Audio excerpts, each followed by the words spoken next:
ইরানে ইসরায়েল ও যুক্তরাষ্ট্র ইস্যু নিয়ে আলোচনা করতে এই মুহূর্তে আমাদের সঙ্গে যোগ দিচ্ছেন চট্টগ্রাম বিশ্ববিদ্যালয়ের আন্তর্জাতিক সম্পর্ক বিভাগের অধ্যাপক ডক্টর ফরিদুল আলম। ডক্টর ফরিদুল আলম, আপনাকে স্বাগত জানাচ্ছি আমাদের পূর্ব পশ্চিমে। শুরুতেই যে বিষয়টি জানতে চাই যে ইসরায়েল এবং মধ্যপ্রাচ্যে অবস্থিত মার্কিন ঘাঁটি লক্ষ্য করে হামলা জোরদার করেছে তেহরান। এক্ষেত্রে যুক্তরাষ্ট্র ইসরায়েলের পক্ষ থেকে শুরুতে ইরানকে পরাস্ত করা যতটা সহজ বলা হচ্ছিল, আসলে কার্যত কিন্তু তা হয়নি। সেক্ষেত্রে ইরান যে সামরিক সক্ষমতার পরিচয় দিয়ে যাচ্ছে, তার পেছনে কি কোনো অন্য পরাশক্তির অবদান আছে বলে আপনার মনে হচ্ছে? ধন্যবাদ আপনাকে। আমি আগেও বলেছি আপনাদের এই অনুষ্ঠানে বিভিন্ন সময় যে ইরান এবং যুক্তরাষ্ট্রের সম্মিলিত বা যৌথ শক্তির কাছে ইরান আসলে ইরানের শক্তিকে যদি আমরা বলি, ইরান অবভিয়াসলি মধ্যপ্রাচ্যে একটি বড় শক্তি, কিন্তু তাদের সম্মিলিত শক্তির তুলনায় ইরানের শক্তি আসলে কিছুই না। কিন্তু তারপরেও আমরা যেটি দেখছি, যুদ্ধের আজকের এই 15তম দিনে এসেও ইরানকে যত সহজে শুরুর দিকে পরাস্ত করা সম্ভব বলে মনে করা হয়েছিল, আজকে মনে হচ্ছে ভীষণ একটু কঠিন কাজ হয়ে যাচ্ছে। এবং এর মধ্য দিয়ে যেটি বোঝা যাচ্ছে যে ডোনাল্ড ট্রাম্প তিনি যেন আরেকটু তার কথাবার্তাগুলো আরো এলোমেলো অগোছালো হয়ে যাচ্ছে। একবার তিনি বলছেন যে আরো কঠিন ভাষায় কঠোর ভাষায় ইরানকে হামলা করা হবে। গতকালকে দেখছিলাম যে তার প্রতিরক্ষা মন্ত্রী পিট হেগসেট বলছিলেন, গত রাতের মধ্যে একটি কথা ছিল যে সবচেয়ে সর্বোচ্চ মাত্রার হামলা ইরানের উপর করা হবে। আবার মাঝখানে তিনি বলছিলেন ইরান যুদ্ধে আমাদের বিজয় অর্জিত হয়ে গেছে, আমাদের আপাতত আমরা এই খুব অল্প সময়ের মধ্যে যুদ্ধটি আমরা গুটিয়ে ফেলবো। বিকাশ পেমেন্টে 10,000 টাকার বেশি অফার, শপিং চলছে তো।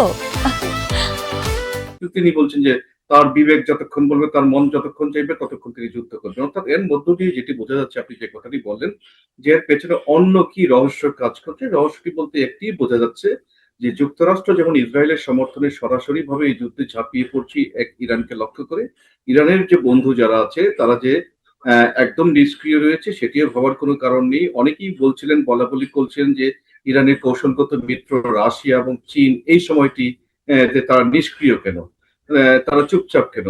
আমরা কিন্তু যদিও তাদেরকে চুপচাপ দেখতে পাচ্ছি, কিন্তু ইরান তারা যেভাবে নির্ভুল ভাবে মার্কিন ঘাঁটিগুলোতে একাধিক আক্রমণ করেছে এবং এখনো পর্যন্ত যে শক্তিমত্তা তাদের কাছে বহাল রয়েছে বা বজায় রেখে তারা এখনো চলছে, ধারণা করা হচ্ছে যে রাশিয়ার কাছ থেকে ইতিমধ্যে তারা অস্ত্রের একটি বড় স্টক তারা নিয়ে রেখেছিল এবং রাশিয়ার যে রাডার সিস্টেম গুলো, যেগুলো নির্ভুল তথ্য উপাত্ত দিয়ে ইরানকে সাহায্য সহযোগিতা করেছে বলে ধারণা করা হচ্ছে ইরানের সাম্প্রতিক হামলাগুলোতে। অন্যদিকে চীন যদিও কৌশলগতভাবে অনেকটাই নীরব রয়েছে, কিন্তু চীনের এই নীরবতার ভাষা রয়েছে।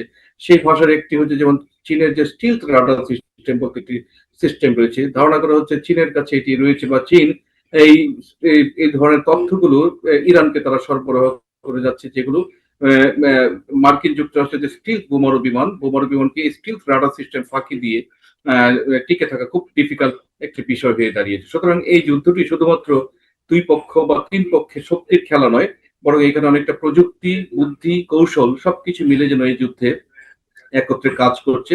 ইসরায়েলের সাথে যেমন যুক্তরাষ্ট্র রয়েছে, ইরানের সাথে প্রত্যক্ষ না হলেও পরোক্ষভাবে রাশিয়া এবং চীনের যে সহায়তা রয়েছে, এটি ধীরে ধীরে অনেকটাই স্পষ্ট হচ্ছে, যেটি মাঝখানে ডোনাল্ড ট্রাম্প নিজেও বলেছেন যে রাশিয়ার এই যুদ্ধে পরোক্ষ ধরনের এক ধরনের সহায়তা রয়েছে, সেটি তিনি অস্বীকার করছেন এবং মাঝখানে তিনি পুতিনের সাথে টেলিফোনে কথা বলেছেন।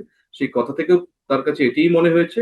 সুতরাং বিষয়টি ক্রমেই স্পষ্ট হয়ে যাচ্ছে, যদি এরকমটি হয় তাহলে মার্কিন যুক্তরাষ্ট্রকে নতুন করে ভাবার একটি সুযোগ রয়েছে এবং তাদের কাছে হয়তো যথেষ্ট রকম গোয়েন্দা তথ্য আগে থেকে ছিল না যে এই যুদ্ধটি ইরানের বিপক্ষে যদি তাদের করতে হয়, তাহলে করতে হলে তাদের জন্য খুব একটি সহজ হবে না। কেন ইরানের পেছন থেকে একটি বড় শক্তি রয়েছে, যে শক্তিটি আসলে ইরান পরাজিত হোক খুব সহজে এমনটি চাইছে না। কেননা ইরানের পরাজয় মানে এখানে অনেক কিছুর পরাজয়। মধ্যপ্রাচ্যে ইরানের পরাজয় মানে হচ্ছে ইসরায়েলের একক একটি শক্তি হিসেবে মাথাচাড়া দিয়ে ওঠা, এবং সেইখানে মধ্যপ্রাচ্যে যে অপরাপর দেশগুলো রয়েছে, যে দেশগুলোর সাথে শুধুমাত্র মার্কিন যুক্তরাষ্ট্রই নয়, আহ, আহ, আহ, আপনার চীন এবং রাশিয়ারও কৌশলগত অনেক সহায়তা সম্পর্কের একটি বিষয় রয়েছে, তাদের সাথেও একটি সম্পর্কে ধাক্কা পড়বে এবং বৈশ্বিক যে বাজার রয়েছে, জ্বালানির বাজার বা অর্থনীতি যে বিষয়টি রয়েছে, সেটি একটি বিশাল একটি হোঁচট খেয়েছে এবং এবং এটি কার্যত চিরস্থায়ী ভাবে মার্কিন যুক্তরাষ্ট্রের কাছে চলে যাবে। এটিও নিশ্চয় চীন এবং রাশিয়া কোনোভাবেই চাইবে না। সুতরাং এটি মনে করছি বা মনে করা যায় এক ধরনের কৌশল এখানে খেলা করছে এবং এর মধ্য দিয়ে মার্কিন যুক্তরাষ্ট্র হয়তোবা কোনো রকম ভাবে নিজেদের আত্মসম্মান বা নিজেদের কে কোনো রকম ভাবে বিজয়ী হওয়ার একটি ঘোষণার মধ্য দিয়ে হয়তো যুদ্ধটি কিভাবে দ্রুত শেষ করা যায় সেরকম একটু চিন্তা ভাবনা করে থাকতে পারে। আপাতত এটিই মনে হচ্ছে ট্রাম্পের কথা থেকে। ইরাকের রাজধানী বাগদাদে মার্কিন দূতাবাসে তো ক্ষেপণাস্ত্র হামলার খবর পাওয়াই গেছে। এক্ষেত্রে বলা যায় যে এই যুদ্ধটা আসলে আরো বিস্তৃত হয়ে পড়ছে। সাথে আপনি যেমনটি বলছিলেন যে জ্বালানি তেলের সংকটও বিশ্বজুড়ে প্রভাব ফেলতে শুরু করেছে। এই যুদ্ধের আসলে শেষটা কোথায় তাহলে?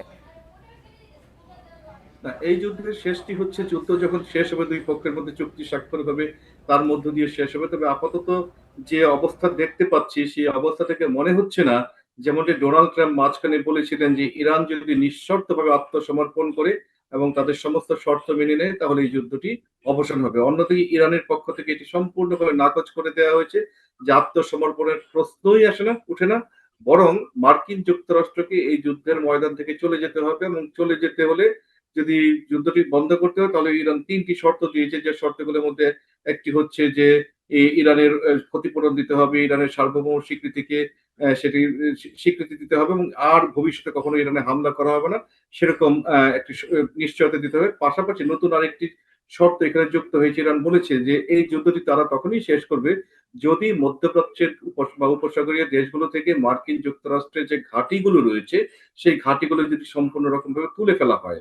কেননা মধ্যপ্রাচ্যের দেশগুলোতে মার্কিন যুক্তরাষ্ট্রের ঘাঁটিগুলোই হচ্ছে ইরানের জন্য সবচেয়ে বড় সমস্যা।